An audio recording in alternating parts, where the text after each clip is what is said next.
সূরাতুন নাজিয়াতের মধ্যে 37 নম্বর আয়াতে কারিমার মধ্যে আল্লাহ তাআলা বলেন, ফাআম্মা মান তাগা ওয়া আথারাল হায়াতাদ দুনিয়া। আল্লাহ রাব্বুল আলামিন বলেন, ফাআম্মা মান তাগা, যে সীমা লঙ্ঘন করলো। কিসের সীমা লঙ্ঘন করলো? শরীয়তের সীমা। শরীয়তের সীমা আবার কি জিনিস? শরীয়তের সীমা হলো আল্লাহ তাআলা যা নিষেধ করেছেন তা থেকে বেঁচে থাকা, আল্লাহ তাআলা যা নির্দেশ দিয়েছেন তা পালন করা, এটাই হইল শরীয়তের সীমা। আল্লাহ তাআলা বলেছেন, ফাআম্মা মান তাগা, যে সীমা লঙ্ঘন করলো, যে আল্লাহ তাআলার বর্ডার অতিক্রম করলো।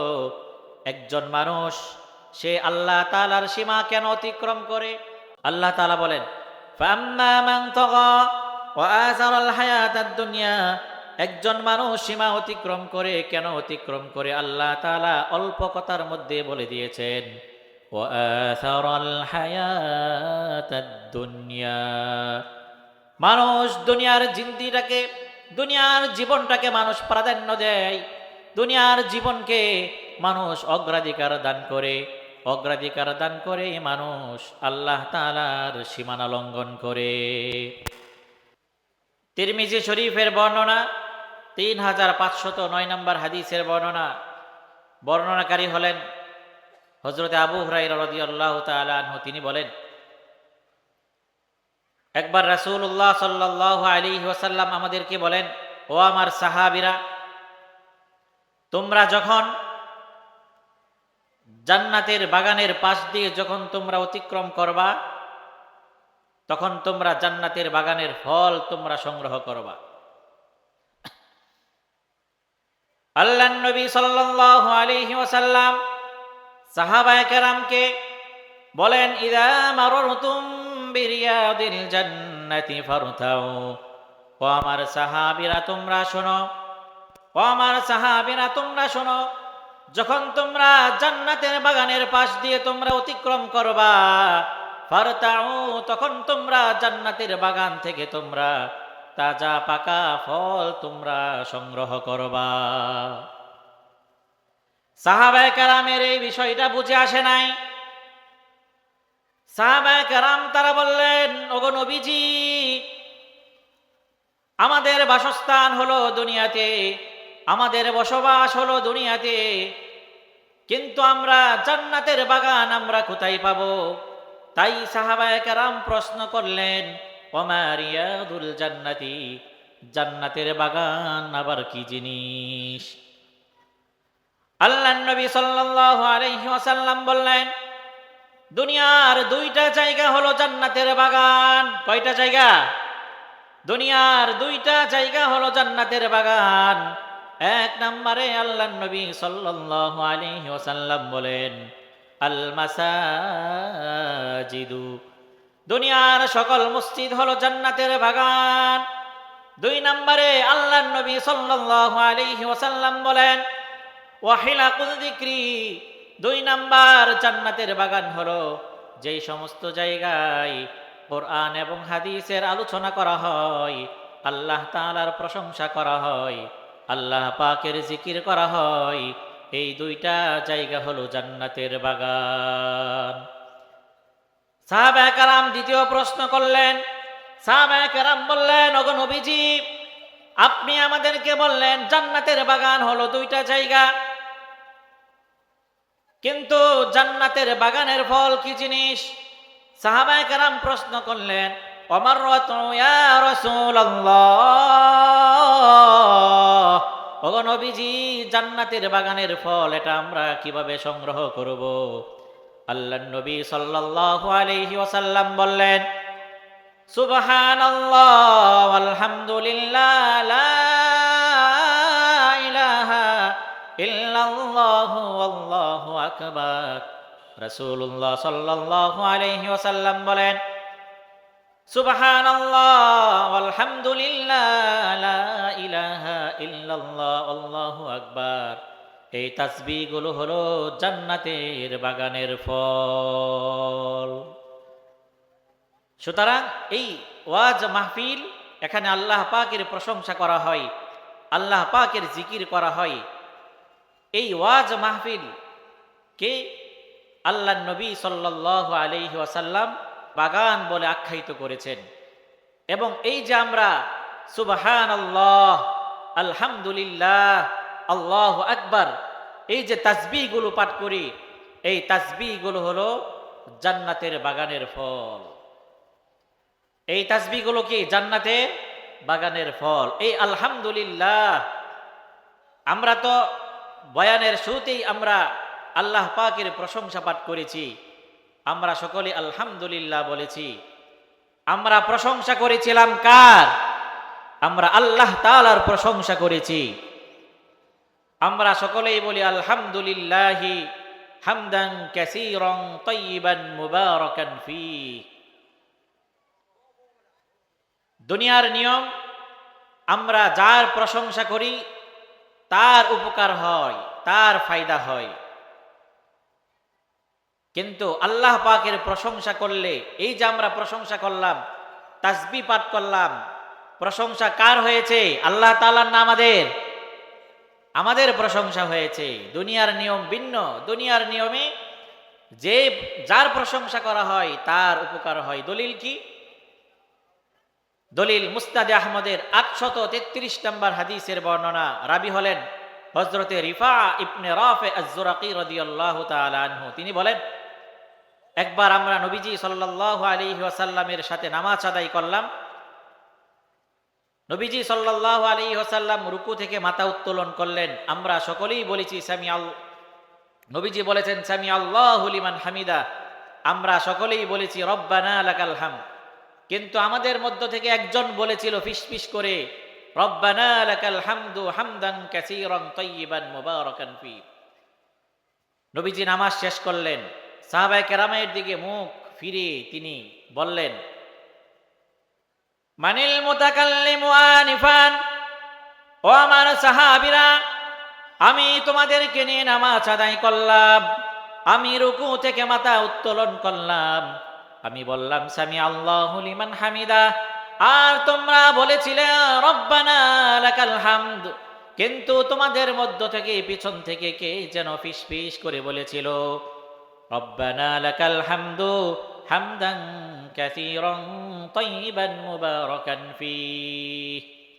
আল্লাহর নবী জিজ্ঞেস করলেন, এই অতিরিক্ত প্রশংসার বাক্য তোমাদের মধ্য থেকে কে উচ্চারণ করেছ? যেই সাহাবী উচ্চারণ করেছিলেন তিনি কিন্তু কিছু বলেন না, তিনি হাত উত্তোলন করেন না। ওনার মনের ভিতরেও ভয়, না জানি আমি ভুল কিছু বলে ফেললাম কিনা, ভুল কিছু করে ফেললাম কিনা। তিনি কোনো কিছু বলেন না। হাদিসের মধ্যে এসেছে আল্লাহর নবী সাল্লাল্লাহু আলাইহি ওয়াসাল্লাম দ্বিতীয়বার জিজ্ঞেস করলেন। আল্লাহর নবী তৃতীয়বার জিজ্ঞেস করার পরে আল্লাহর নবী সাহাবীকে অভয় দিলেন। এরপরে একজন সাহাবী বলে উঠলেন, আনা ইয়া রাসূলুল্লাহ, ওগো নবীজি, এই অতিরিক্ত প্রশংসার বাক্য আমি উচ্চারণ করেছি। আল্লাহর নবী সাল্লাল্লাহু আলাইহি ওয়াসাল্লাম বলেন, ও আমার সাহাবী, আমি নবী যা দেখি তোমরা তা দেখো না, আমি নবী যা জানি তোমরা তা দেখো না। লাকাদ রাআইতু বিদআতান ওয়া সালাসিনা মালাকান ইয়াবতাদিরুনাহা আইয়ুহুম ইয়াকতুবুহা আওয়ালা। আল্লাহর নবী সাল্লাল্লাহু আলাইহি ওয়াসাল্লাম বললেন, আমি নজর করে দেখলাম, আমি দৃষ্টি দিয়ে দেখলাম, আল্লাহ তাআলার 30-এর অধিক ফেরেশতারা তোমার আমলনামায় সওয়াব লেখার জন্য প্রতিযোগিতা শুরু করে দিয়েছে। সুবহানাল্লাহ। এই এতক্ষণ আলোচনা করলাম আমাদের ওয়াজ মাহফিল চলে যাচ্ছে না, যাই হোক, কি করার আছে। আমি আপনাদের খেদমতে সূরাতুজ জারিয়ার 55 নম্বর আয়াতে কারিমা খুতবায় তেলাওয়াত করেছি। আল্লাহ তাআলা বলেন, ওয়াজাক্কির ফাইন্না যিকরা তানফাউল মুমিনিন। ওয়াজাক্কির, নবী হে আপনি উপদেশ দান করুন, নসিহত করুন, ওয়াজ করেন।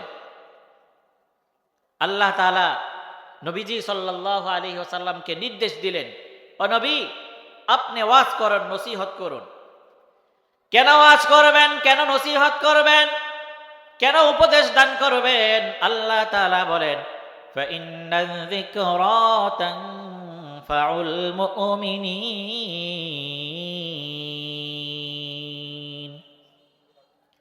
আল্লাহ তাআলা বলেন ওয়াজ, নসিহত, উপদেশ এটা হলো মুমিনদের জন্য উপকারী। এই জন্যে আপনি মুমিনদের জন্য আপনি ওয়াজ করবেন, নসিহত করবেন, উপদেশ দান করবেন। কোরআন এবং হাদিসের মধ্যে নসিহতের অভাব নাই। আল্লাহ রাব্বুল আলামিন কোরআনুল কারীমের মধ্যে অসংখ্য জায়গায় আমাদের জন্য নসিহত করেছেন। আল্লাহর নবী সাল্লাল্লাহু আলাইহি ওয়াসাল্লাম আমাদের জন্য নসিহত করেছেন। নবীজি সাল্লাল্লাহু আলাইহি ওয়াসাল্লাম সময় সুযোগ হলেই সাহাবায়ে কেরামকে নসিহত করতেন, ওয়াজ করতেন। কেননা আমার নবীর চাইতে উত্তম, সর্বোত্তম ওয়াজ আর দুনিয়াতে কেউ ছিল না। আমার আপনার নবী হলেন এই দুনিয়ার মধ্যে সবচেয়ে উত্তম ওয়াজ এবং সর্বোত্তম নসিহতকারী, ঠিক কিনা বলেন? আমি আপনাদের খেদমতে যে হাদিসে মোবারকা পাঠ করেছি, তিরমিজি শরীফের হাদিস 2305 নম্বর হাদিস আমি আপনাদের সম্মুখে খুতবার মধ্যে পাঠ করেছি। রাবী হলেন হযরতে আবু হুরায়রা রাদিয়াল্লাহু তাআলা আনহু। এই হাদিসের মধ্যে আল্লাহর নবী সাল্লাল্লাহু আলাইহি ওয়াসাল্লাম আমাদেরকে নসিহত করেছেন।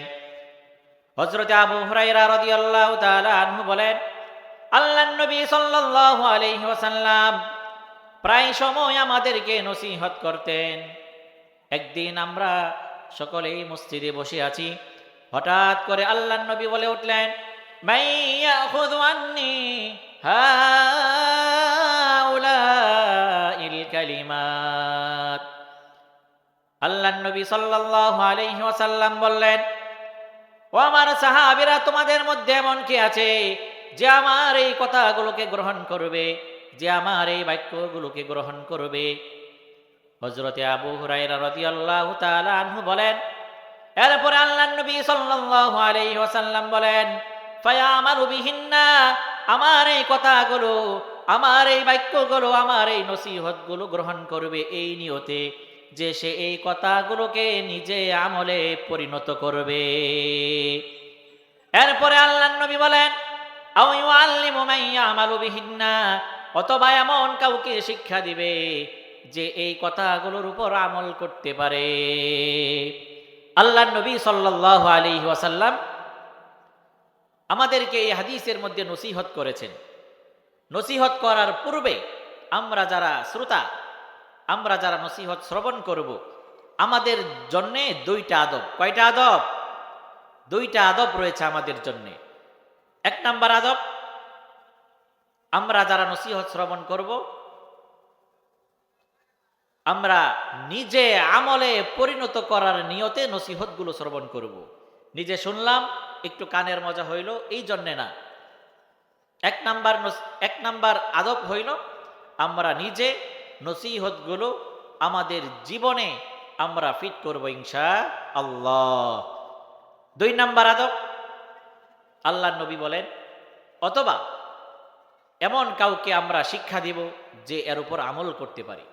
শুধু আমরা জানলাম এরকম না, যে আমল করতে পারবে। আমরা ঘরে বাড়িতে গিয়ে আমাদের যারা রয়েছে আমাদের ফ্যামিলির, তাদেরকে আমরা এই নসিহতগুলো আমরা শিক্ষা দিব। ঠিক আছে কিনা ইনশাআল্লাহ? এরপর আবু হুরায়রা রাদিয়াল্লাহু তাআলা আনহু বলেন, আল্লাহর নবী সাল্লাল্লাহু আলাইহি ওয়াসাল্লাম বলছেন, তোমাদের মধ্যে কে আছে যে আমার এই কথাগুলোকে গ্রহণ করবে? আবু হুরায়রা বলেন, সবার আগে আমি দাঁড়িয়ে বললাম, আনা ইয়া রাসূলুল্লাহ, ওগো নবীজি, আমি আবু হুরায়রা আপনার এই কথাগুলোকে গ্রহণ করার জন্য প্রস্তুত আছি। আবু হুরায়রা বলেন, এরপর আল্লাহর নবী সাল্লাল্লাহু আলাইহি ওয়াসাল্লাম ফাআখাযা বিয়াদি, আমার হাতখানা চেপে ধরেন। একজন মানুষ আরেকজন মানুষের হাতটা কখন চেপে ধরে? যখন গুরুত্বপূর্ণ কোনো কথা হয় তখন একজন আরেকজন হাতটাকে চেপে ধরে। এরপরে ফাদ্দা খামসান, আবু হুরায়রা বলেন আল্লাহর নবী সাল্লাল্লাহু আলাইহি ওয়াসাল্লাম আমার হাতটাকে চেপে ধরে ফাদ্দা খামসান, গুনে গুনে 5টি নসিহত করলেন। কয়টা নসিহত করলেন? কয়টা নসিহত করলেন? 5টা নসিহত করলেন। আজকের আলোচনা এই 5টা নসিহতই।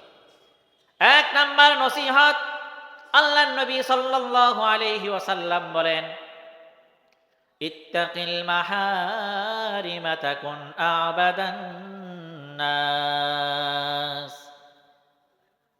রাসূলুল্লাহ সাল্লাল্লাহু আলাইহি ওয়াসাল্লাম বলেন, ও আবু হুরায়রা, তুমি যদি মানুষের মাঝে সবচেয়ে বড় আবেদ হতে চাও, তুমি যদি মানুষের মাঝে সবচেয়ে বড় আবেদ তথা ইবাদতকারী হতে চাও, তাহলে তোমার করণীয় কি? আল্লাহর নবী সাল্লাল্লাহু আলাইহি ওয়াসাল্লাম হাদিসের এই অংশের মধ্যে গোটা মানব জাতিকে সবচেয়ে বড় আবেদ, সবচেয়ে বড় বুজুর্গ হওয়ার ফর্মুলা বলে দিয়েছে। আমাদের জানার দরকার আছে কিনা? আল্লাহর নবী বলেন, তুমি যদি মানুষের মাঝে সবচেয়ে বড় আবেদ হতে চাও, তুমি কি করবা? ইত্তাকিল মাহারিমা, তুমি হারাম বিষয় সমূহ থেকে বেঁচে থাকবা, অন্যায় বিষয় থেকে তুমি বেঁচে থাকবা, অপরাধ থেকে তুমি বেঁচে থাকবা, তাহলেই তুমি হয়ে যাইবা আবাদান নাস, মানুষের মাঝে তুমি সবচেয়ে বড় আবেদ হয়ে যাবা। সুবহানাল্লাহ। আল্লাহর নবী সাল্লাল্লাহু আলাইহি ওয়াসাল্লাম এই হাদিসের 1 নাম্বার নসিহতের মধ্যে কিন্তু বলে নাই অধিক নামাজ পড়ার কথা, বলে নাই অধিক রোজা রাখার কথা, বলে নাই। আল্লাহর নবী সাল্লাল্লাহু আলাইহি ওয়াসাল্লাম বলেছেন, তুমি যদি আবেদ হতে চাও, ইবাদতকারী হতে চাও, তুমি গুনাহ ছাড়বা। কি ছাড়তে হবে? গুনাহ। সবার আগে গুনাহ ছাড়তে হবে। এই গুনাহ হলো আমাদের বর্ডার। গুনাহ কি? গুনাহ হলো আল্লাহ তাআলার সীমারেখা। এই সীমা অতিক্রম করা যাবে না। আল্লাহর নবী এটাই বলছেন, ইত্তাকিল মাহারিম, এই বর্ডার অতিক্রম করবা না। একটা দেশের বর্ডার ভিসা ছাড়া কি যাওয়া যাবে? জীবনের জন্য খতরা হয়ে যাবে। সেই কথাই আল্লাহ তাআলা সূরাতুন নাজিয়াতের মধ্যে 37 নম্বর আয়াতে কারিমার মধ্যে আল্লাহ তাআলা বলেন, ফাআম্মা মান তাগা ওয়া আথারাল হায়াতাদ দুনিয়া। আল্লাহ রাব্বুল আলামিন বলেন, ফাআম্মা মান তাগা, যে সীমা লঙ্ঘন করলো। কিসের সীমা লঙ্ঘন করলো? শরীয়তের সীমা। শরীয়তের সীমা আবার কি জিনিস? শরীয়তের সীমা হলো আল্লাহ তাআলা যা নিষেধ করেছেন তা থেকে বেঁচে থাকা, আল্লাহ তাআলা যা নির্দেশ দিয়েছেন তা পালন করা, এটাই হইল শরীয়তের সীমা। আল্লাহ তাআলা বলেছেন, ফাআম্মা মান তাগা, যে সীমা লঙ্ঘন করলো, যে আল্লাহ তাআলার বর্ডার অতিক্রম করলো। একজন মানুষ সে আল্লাহ তাআলার সীমা কেন অতিক্রম করে? আল্লাহ তাআলা বলেন, ফাআম্মা মান তাগা ওয়া আসারাল হায়াতাদ দুনিয়া, একজন মানুষ সীমা অতিক্রম করে। কেন অতিক্রম করে? আল্লাহ তাআলা অল্প কথার মধ্যে বলে দিয়েছেন, ওয়া আসারাল হায়াতাদ দুনিয়া, মানুষ দুনিয়ার জিন্দিটাকে, দুনিয়ার জীবনটাকে মানুষ প্রাধান্য দেয়। দুনিয়ার জীবনকে মানুষ অগ্রাধিকার দান করে। অগ্রাধিকার দান করে মানুষ আল্লাহ তাআলার সীমানা লঙ্ঘন করে। যারা আল্লাহ তাআলার সীমা লঙ্ঘন করে, আল্লাহ তাআলা তাদের ব্যাপারে বলেন, ফাইন্নাল জাহিমা হিয়াল মাওয়া, আল্লাহ রাব্বুল আলামিন বলেন, জাহান্নাম হলো তাদের চিরস্থায়ী ঠিকানা। জাহান্নাম কি তাদের চিরস্থায়ী ঠিকানা। এই জন্য আমাদের গুনাহ থেকে বেঁচে থাকতে হবে। কারণ হলো আমাদের মনে রাখতে হবে, একটা বালতির মধ্যে পানি জমবে, তখন ওই বালতির ছিদ্র যখন বন্ধ হবে, বালতি যত বড় হোক, যদি ওই বালতির মধ্যে একটা ছিদ্র থাকে, একটা সময় কিন্তু সমস্ত পানি কিন্তু বের হয়ে যাবে, ঠিক কিনা? এই জন্যে গুনাহ যত ছোট হোক, গুনাহ যত বড় হোক, গুনাহ থেকে আমাদের বিরত থাকা লাগবে। গুনাহ থেকে আমাদের বেঁচে থাকা লাগবে।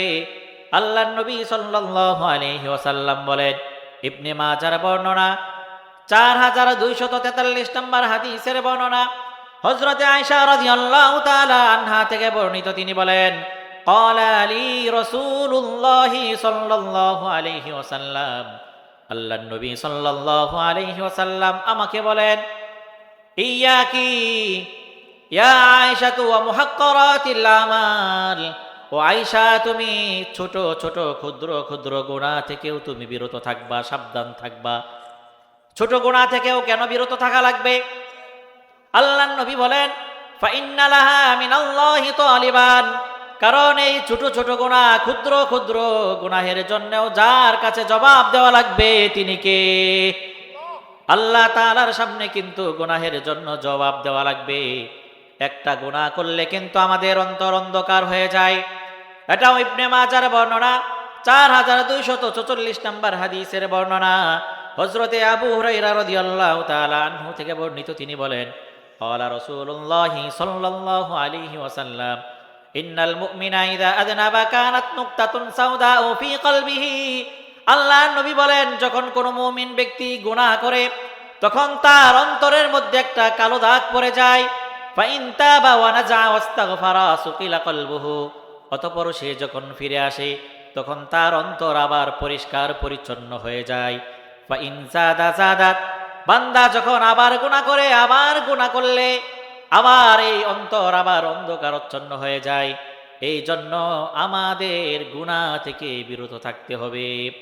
এই কথাটা 1 নাম্বার নসিহতে আল্লাহর নবী বলছেন, ও আবু হুরায়রা, ইত্তাকিল মাহারিমা তাকুন আবাদান নাস, তুমি যদি মানুষের মাঝে সবচেয়ে বড় আবেদ হতে চাও, তুমি গুনাহ থেকে বেঁচে থাকবা।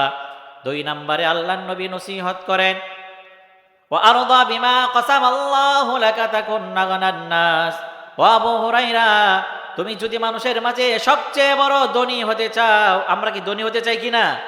তুমি যদি সবচেয়ে বড় ধনী হতে চাও তাহলে তুমি কি করবা?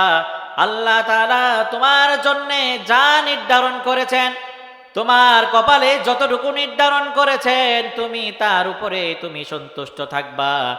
তাহলে তুমি আগানান নাস, মানুষের মাঝে সবচেয়ে বড় ধনী হয়ে যাইবা। মূলত ধনাঢ্যতা কোন জিনিস? আল্লাহ যা দিয়েছেন তার উপরে সন্তুষ্ট থাকলে মনের অভাব দূর হয়ে যাবে।